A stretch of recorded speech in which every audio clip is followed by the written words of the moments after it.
اعوذ باللہ من الشیطان الرجیم، بسم اللہ الرحمن الرحیم۔ اس بار گفتگو کے جو عنوان ہیں وہ بالکل مختلف ہیں، لیکن بہت سے دوستوں کا احباب کا اصرار ہے کہ کچھ آخر الزمان یا تاریخ کے حوالے سے بھی کچھ گفتگو کی جائے، جو میں پہلے ماضی میں کرتا رہا ہوں، اینڈ آف ٹائمز جس زمانے میں میں نے کیا تھا۔ کوشش کروں گا کہ کہیں کہیں اس حوالے سے بھی کوئی بات ان نشستوں میں ہو۔ صلیبی جنگوں کے دوران ایک نیا گروہ تاریخ میں سامنے آیا تھا، بہت ابھر کے، اور اسے ٹیمپلرز یا نائٹ ٹیمپلرز کہتے تھے۔ یہ یورپ کے وہ انتہائی سخت گیر اور جنگجو عیسائی سردار ہوا کرتے تھے جنہوں نے ناقابل تسخیر مسلمانوں کے خلاف تمام یورپ کے سرداروں کو نہ صرف یہ کہ جنگوں کا حوصلہ دیا، بلکہ کشت و خون کا ایک ایسا بازار گرم کر دیا اس دور میں کہ ایک طرح سے نیا دور بھی شروع کر دیا، جو آج بھی کئی صدیاں گزرنے کے بعد کسی نہ کسی انداز میں جاری ہے۔ اور ان کے عقائد کے مطابق تب تک جاری رہیں گے وہ تمام مارکے، وہ تمام جنگیں، وہ تمام تنازعات، جب تک حقیقی جناب مسیح علیہ السلام، جنہیں وہ سمجھتے ہیں، وہ دوبارہ دنیا میں تشریف لا کے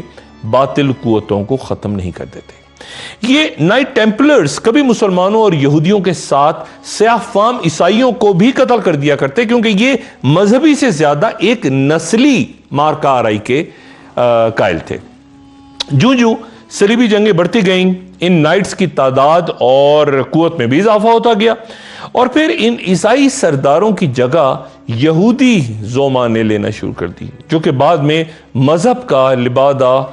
کچھ اس طرح انہوں نے بدلا کہ لوگوں کو لگنے لگا کہ یہ انسانی برادری کے لیے خدمت کا کام بھی کریں، اور وہ دعویٰ بھی کرتے تھے اس کا۔ وقت گزرتا گیا اور ساتھ ساتھ یہ گروہ مذہبی سے لے کے معاشرتی اور پھر معاشی اجارہ داری قائم کرتا، دنیا پر ایک علاقے پر ایک غیر محسوس انداز میں حکمرانی کا سوچنے لگا۔ پس پردہ رہ کے اہم کاروباری اداروں سے لے کے حکومتوں تک کو یہ اپنے مقاصد کے لیے بناتا، گراتا، اور یہ اس کا ایک مخصوص ہنر بنتا چلا گیا۔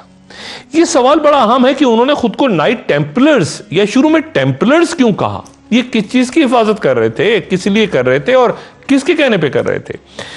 محققین کا کہنا ہے کہ یہ شروع میں صرف 12 ہوا کرتے تھے، 12 ٹیمپلرز، اور یہ ایک ایسے خزانے کی یا مقدس تبرکات کی حفاظت کے ذمہ دار تھے جو بیت المقدس یا ہیکل سلیمانی سے وابستہ تھی۔ کچھ ماہرین اسرائیلیات کا کہنا ہے کہ تابوت سکینہ جو ہیکل سلیمانی کی تباہی کے بعد وہاں سے غائب ہو گیا تھا، وہ 9 سے 13 سال تک ان نائٹ ٹیمپلرز کے پاس رہا، اور پھر انہوں نے ہی اسے کہیں چھپا دیا، کسی ایسی جگہ پہ جہاں تک اب یہ خود بھی نہیں پہنچ پاتے اور نہ ہی وہ دنیا کے ہاتھ لگ سکتا ہے۔ بالکل ایک ایسا ہی معاملہ کچھ ہوا جیسے آپ کسی قیمتی شے کو تجوری میں بند کر کے اس کی چابی کہیں کھو دیں، یا اس کے تالے کے جو پاسورڈز ہیں وہ بھول جائیں۔ کسی کو معلوم نہیں کہ تابوت سکینہ آج کہاں ہے، اور وہ خود بھی اس کی تلاش میں مارے پھر رہے ہیں کہ اس کے بغیر انہیں دوبارہ دنیا پہ غلبہ حاصل نہیں ہو سکتا۔ نائٹ ٹیمپلرز کی بات ہو رہی ہے، لیکن یہ تبرکات نہ انہیں ملے ہیں اور نہ ہی مل سکیں گے۔ انہیں صرف آخر الزمان میں حضرت امام مہدی برآمد کریں گے، اور پھر انہیں دیکھ کے کئی یہودی بھی امام مہدی پہ ایمان لے آئیں گے، لیکن کئی یہودی ایسے ہوں گے جو تابوت سکینہ کو تسلیم کرنے سے ہی انکار کر دیں گے۔ ان تبرکات کے محافظ کے طور پہ صلیبی دنیا میں مذہبی حیثیت سے فعال یہ گروہ جو ٹیمپلرز یا نائٹ ٹیمپلرز کہلایا، رفتہ رفتہ یہ تمام معیشت پہ حاوی ہوتا چلا گیا، اور ایک دور پھر ایسا بھی آ گیا جب یورپ کے تمام بادشاہ ان ٹیمپلرز کے مقروض ہو گئے۔ لیکن جب فرانس کے بادشاہ فلپس چہارم کے سامنے ان کی سازش کھلی تو اس نے تب کے ٹیمپلرز کے ساتھ ملے ہوئے پوپ کو برطرف کر کے ایک نئے پوپ کو ٹیمپلرز کے تمام معاملات کی چھان بین انویسٹیگیشنز کا حکم دے دیا، اور پھر جو حقائق سامنے آئے وہ انتہائی خطرناک تھے۔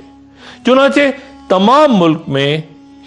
ٹیمپلرز کو گرفتار کر کے ان کی سرگرمیوں، ان کی تنظیموں پر پابندی لگا دی گئی۔ پھر جب تمام رائے عامہ یورپ کی ان کے خلاف ہو گئی، پورے یورپ میں عوام ان کے خلاف کھڑے ہو گئے، پھانسیاں، قیدیں، سزائیں، تو انہوں نے پھر اس کے بعد ایک نیا سبق سیکھا، اور وہ یہ کہ ایک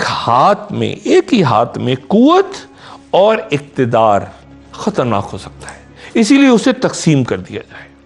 میں ذاتی طور پہ اس نظریے کو تسلیم نہیں کرتا، لیکن بہت سے یورپی مورخین جنہوں نے اس گروہ کی تاریخ پہ گہرا مطالعہ کیا ہے اور کئی کتابیں بھی لکھی ہیں، وہ کہتے ہیں کہ دنیا میں آج جو یہ نیا جمہوری نظام لایا گیا ہے وہ ان کے اسی نظریے کے مطابق ہے جو کہ بادشاہت کے متبادل تھا، کیونکہ ان کی برادری نے محسوس کیا تھا کہ زیر زمین یا پس پردہ رہ کے تمام نظام پر گرفت رکھنا زیادہ مناسب ہے۔ فرانس کے بادشاہ فلپس چہارم سے بچ کے کئی ٹیمپلر جو تھے وہ اسکاٹ لینڈ پہنچ گئے تھے، اور انہوں نے وہاں رفتہ رفتہ خود کو مضبوط کر لیا تھا، لیکن بالکل پس منظر میں رہ کے کہ لوگ انہیں بھول جائیں، فراموش کر دیں۔ 1717 عیسوی میں یہ ٹیمپلرز جب دوبارہ یورپ میں ابھرے، سامنے آئے، تو ان کی شناخت بدل چکی تھی۔ وہ ٹیمپلرز نہیں تھے بلکہ اب وہ فری میسنز کہلاتے تھے،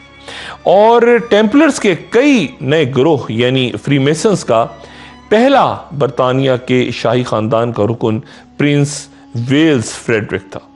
جس کے بعد برطانیہ کے کئی بادشاہ، ملکائیں، شہزادے، شہزادیاں، امرا، لارڈز، وہ تمام کے تمام اس تنظیم کا باقاعدہ حصہ بنتے گئے، اور اتنا زیادہ اس میں ملوث ہو گئے کہ سابق برطانوی وزیر اعظم چرچل کو بھی کئی برطانوی فری میسن ہی کہتے ہیں۔ نئی شناخت اور گروہ میں معاشرے کے قداور لوگ اور مخیر حضرات بڑے پیمانے پہ چونکہ آتے گئے، اور اس کے نتیجے میں یہ تنظیم فری میسنز پھر بہت منظم ہو گئی۔ آج بھی لاہور کے مال روڈ پہ وہ عمارت موجود ہے جو ایک دور میں فری میسنز کا پرنس وکٹر لاج EC 2370 کہلاتی تھی، اور جسے برطانیہ کے گرینڈ لاج نے 1885 عیسوی میں تعمیر کیا تھا،